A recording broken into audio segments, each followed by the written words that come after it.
जी बिस्मिल्लाहिर्रहमानिर्रहीम, अस्सलाम वालेकुम। मैं हूं बिलाल अहमद। उम्मीद है आप सब खैरियत से होंगे। आमिर लियाकत हुसैन के पोस्टमार्टम से मुतल्लिक सबसे अब तक की बड़ी खबर आ गई है और कराची सिटी कोर्ट की अदालत ने आमिर लियाकत हुसैन के पोस्टमार्टम से मुतल्लिक दरख्वास्त मंजूर कर ली है और अब ये हुक्म जारी किया गया है अदालत की जानिब से कि आमिर लियाकत हुसैन का पोस्टमार्टम बाकायदा तौर पर करवाया जाएगा। और अदालत ने बुशरा इकबाल, आमिर लियाकत हुसैन के साहबजादे और जो साहबजादी हैं उनकी इस्तदा को मुस्तरद करार दे दिया है। अदालत में क्या हुआ है, क्या पेशरफ्त हुई है, क्या कार्रवाई हुई है, हमारे साथ कादिर भी मौजूद हैं और फारूक समी भी हमें ज्वाइन करेंगे जो कमरे अदालत में मौजूद थे। कादिर, ये बताएं क्या सूरत हाल रही और फैमिली ये कहती रही कि हमने पोस्टमार्टम नहीं कराना, उनकी वजह क्या थी? फिर अदालती जो अहकामात हैं और ऑर्डर आया है इस पर फारूक समी से बात करेंगे, तो थोड़ा सा ये बताएं। अच्छा, अदालत में आज जो उनका बेटा आया उनके जानिब से ये कहा गया कि जो पोस्टमार्टम है वो नहीं कराया जाए क्योंकि हम नहीं चाहते कि पोस्टमार्टम हो, हमारे जो है वालिद साहब को जो रूह को तकलीफ़ हो। अच्छा, आज जो पुलिस की जानिब से जो एक मैं सुबह से बात कर रहा था, पुलिस चाहती थी कि पोस्टमार्टम हो। पुलिस का जो सर्जन था उनकी जानिब से ये कहा गया, जो रिपोर्ट जमा कराएगी, कि हम पोस्टमार्टम अगर होता तो पता चलता कि ये क्या वजह थी। तो इस वजह से आज जो ये अभी पेशरफ्त हुई, अब से कुछ देर पहले जो खबर आई है कि पोस्टमार्टम कराया जाए, तो अब ये पुलिस की जानिब से ये बार बार कहा गया कि पुलिस चाहती थी। पुलिस के मैं शुरू दिन से कह रहा हूँ कि डॉक्टर आमिर लियाकत एक बहुत बड़ा नाम था, उसलिए जो है कहा गया पुलिस की जानिब से कि डॉक्टर आमिर लियाकत का पोस्टमार्टम होना चाहिए। आपको पता है पहले दिन हम देख रहे थे कि किस तरह जो है शुरू से छिपा की जानिब से ले गए जाया गया और पोस्टमार्टम के हवाले से फिर जो है वो अहले खाना बीच में आ गए कि पोस्टमार्टम ना कराया जाए, अदालत चले गए। अब जो है वो पोस्टमार्टम इसलिए कराया जा रहा है क्योंकि सिर्फ़ और सिर्फ कि डॉक्टर आमिर लियाकत एक बहुत बड़ा नाम था। पुलिस भी ये चाहती है कि पोस्टमार्टम हो, मौत की वजह सामने आ जाए, क्योंकि कल को ऐसे ना कहे कि कल कोई दूसरा मदा आ जाए कि डॉक्टर आमिर लियाकत की वजह क्या थी। उसके हवाले से जो है अभी जो है वो कुछ दिन हुए हैं उनकी तदफीन को, लेकिन पोस्टमार्टम होना चाहिए। तो इस वजह से मुझे ये लगता है कि पुलिस की जानिब से ये बार बार इस्तदा करने पर यह कहा गया कि पोस्टमार्टम होना चाहिए। नाज़रीन, मैं और अरमान साबिर वो पहले दो जर्नलिस्ट हैं जो इस बात को पहले दिन से ये कह रहे थे कि आमिर लियाकत हुसैन के पोस्टमार्टम से मुतल्लिक चीज़ों को होना है, क्योंकि जितनी बड़ी उनकी शख्सियत है उस और जिस तरीके से उनकी मौत हुई है, अचानक से मौत हुई है। और अचानक से मौत क्यों हुई है, इसकी बुनियादी वजह ये कि उन्हें इस्लामाबाद जाना था, मुकम्मल सेहत याब थे, अपने ड्राइवर को उन्होंने कॉल करके बुलाया था कि वो आ जाएं ताकि वो इस्लामाबाद के लिए रवाना हो। लेकिन एक शख्स आया, वो शख्स मुलाकात करता है, उसके बाद अंदर से दरवाज़ा लॉक होता है और उसके बाद आमिर लियाकत के चीखने की आवाज़ आती है और उसके बाद पता चलता है कि आमिर लियाकत हुसैन इस दुनिया में नहीं रहे। यकीनी तौर पर बहुत बड़ी डेवलपमेंट है, इसलिए कि आमिर लियाकत हुसैन की जो प्रॉपर्टीज़ हैं, उनके माली इशूज़ हैं, फिर नए स्कैंडल्स के हवाले से भी दानिया मलिक की जो वीडियोज़ आई थी जो उन्होंने रिलीज़ की थी उसके ऊपर भी खासी तनकीद थी।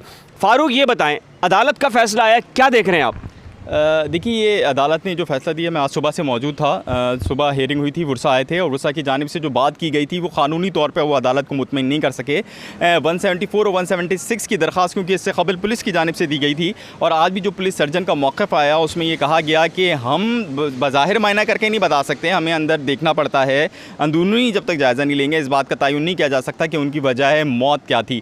जिसके बाद अदालत ने फ़ैसला महफूज कर लिया गया था। वर्षा की जानिब से जो एक जो कहा गया था वो आप इस तरह कह लें कि अखलाकी बुनियादों पर उनका जानिब से कहा गया था कि भाई उनकी साख मुतासिर हो सकती है, इसके साथ साथ वो समझते थे कि उनकी रूह को तकलीफ़ पहुँचेगी। ये फारूक, अगर हम थोड़ा सा खुल के बात करें, डेफिनेटली पोस्टमार्टम हो जाना है और मैंने और अरमान साहब ने कुछ व्लॉग्स शुरू में किए थे और हमारे पास जो इत्तलात मौजूद थी कि ये मशकूक किस्म की मौत है और इसके पीछे कोई ऐसी चीज़ हो सकती है जिसके हवाले से फैमिली बताने से गुरेज कर रही है। और आपने देखा कि जैसे कि कुछ वीडियोस भी आई और उसके हवाले से फिर ये कहा गया कि ये कुछ ओवरडोज़ के इश्यूज़ भी हो सकते हैं। लेकिन हमारे ज़रा ये कह रहे थे कि ये ऐन मुमकिन है कि ओवरडोज़ से ज़्यादा कोई मामला जो है वो उसमें जहर की आमेज़िश का हो सकता है।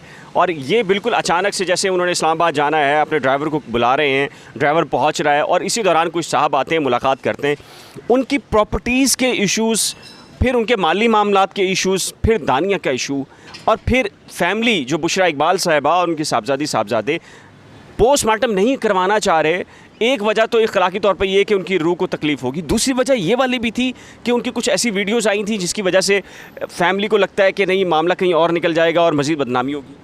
देखिए ऐसे ही है, बहुत सारी ऐसी चीज़ें मिली हैं जो कि हम इस एज़ रिपोर्टर मैं इस पर बात नहीं करना चाहूँगा। जो बरामद हुई हैं सबको पता है कि कुछ ऐसी चीज़ें निकली जो कि नहीं होती नॉर्मली, और जो दानिया शेख शाह ने इल्ज़ाम आयद किए थे, क्योंकि वो चीज़ बात आ चुकी है तो इसलिए उस पर मैं कह रहा हूँ कि कुछ ऐसी चीज़ें भी वहाँ से निकल आई। लेकिन हम ये सिर्फ प्रजम्पशन पे बात कर रहे हैं, हम इल्ज़ाम नहीं लगा रहे, किसी पे नहीं लगा रहे। तो उसके बाद हम ये बता रहा हूँ कि जब ये सारी चीज़ें थी तो मेरी जो उनकी बॉडी लैंग्वेज हुई और उनके जो बेटे अहमद हैं उनके साथ तो थोड़ी सा इंट्रैक्शन हुआ। वो बहुत डिप्रेशन का शिकार थे, बहुत दबाव का शिकार थे, और हरगिज़ नहीं चाहते थे कि उनके वालिद साहब का नाम मुतासर हो। उनको उनके करीबी लोगों ने कहा कि भाई आपकी जायदाद के मसाइल हो सकते हैं, आपका खुदादाद कॉलोनी में इतना बड़ा घर है, आपका फला जगह पे घर है, बुलेट प्रूफ गाड़ी है, ये सारी चीज़ों के लिए बाद में लोग मांगेंगे। उन्होंने बोला जो मांगेगा, अपने करीबी लोगों ने बोला यार जो मांगेगा दे दूंगा, मैं अपने बाप की इज़्ज़त से ज़्यादा किसी को इस वक्त अहमियत नहीं दे रहा।